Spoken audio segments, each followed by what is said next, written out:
통풍.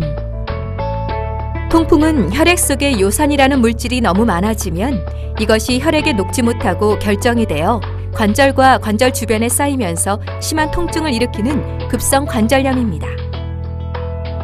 통풍은 요산이 약간 높다고 해서 곧바로 발생하는 것이 아니라 별다른 증상 없이 요산이 높은 상태를 수년간 유지하고 있다가 어느 날 갑자기 심한 관절염이 발생하는 급성 발작 형태로 나타나는데 과식, 과음, 감염, 외상, 급격한 운동 등 신체에 급격한 변화가 있을 때 잘 발생합니다. 대부분의 급성 통풍 발작은 별다른 치료를 시행하지 않아도 대개 2주 정도가 지나면 저절로 증상이 사라집니다. 하지만 제대로 관리하지 않으면 수개월 내에 다시 발작이 나타나고 이러한 일들이 계속 반복되며 점차 발작이 오는 간격이 짧아지게 됩니다.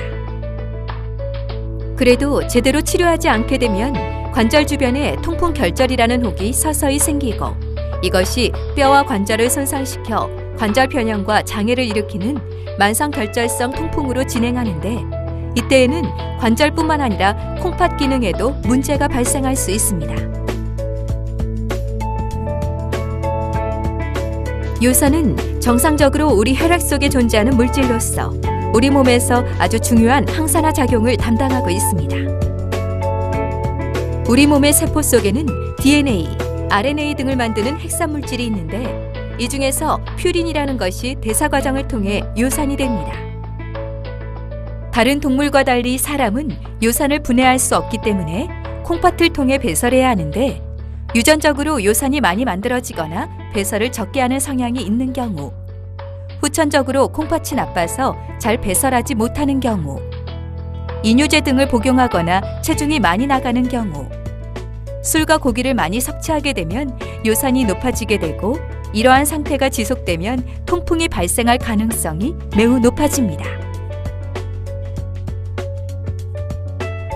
통풍을 확진하는 방법은 두 가지입니다.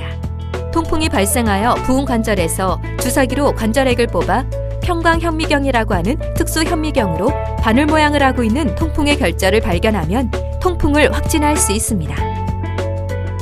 또 하나의 방법은 통풍이 오래되어 생긴 통풍 결절을 육안이나 영상 진단으로 관찰하게 되는데 이것은 이미 오래 경과된 환자를 진단하는 것이므로 조기 진단의 의미는 없습니다.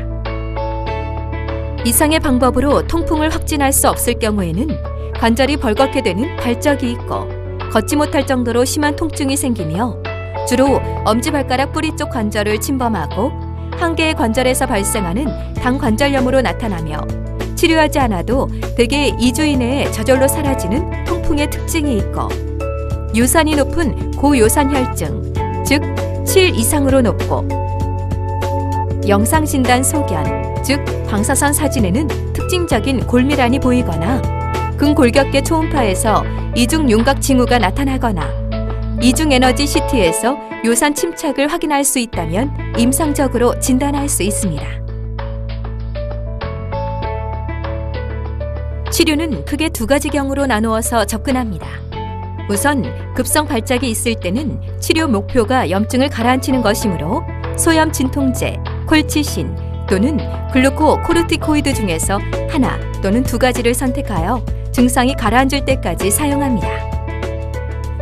급성 발작이 가라앉고 난 후 통풍이 진단되면 요산을 낮추는 것이 치료 목표가 되므로 이때에는 요산이 만들어지는 것을 억제하는 약물이나 요산의 배출을 촉진하는 약물을 투여합니다. 치료 목표는 높았던 요산을 6 이하로 낮추고 이것을 계속 유지하는 것이기 때문에 통풍 치료제는 평생 복용하는 것이 원칙입니다. 식이요법의 원칙은 체중을 조절하고 건강한 식품을 섭취하며 담배를 끊고 적절히 운동하고 그리고 수분을 충분히 섭취하는 것입니다. 퓨린이 많이 들어있는 음식을 많이 먹으면 요산이 올라가므로 퓨린이 많이 들어있는 음식을 피해야 하는데 퓨린이 들어있는 음식을 전혀 섭취하지 않는다고 해도 요산은 1에서 2 정도밖에 떨어지지 않으므로 너무 철저히 음식을 조절할 필요는 없습니다.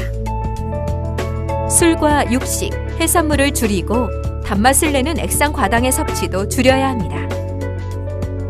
채소와 저지방 요거트는 통풍의 발생을 줄이므로 권장할 음식입니다.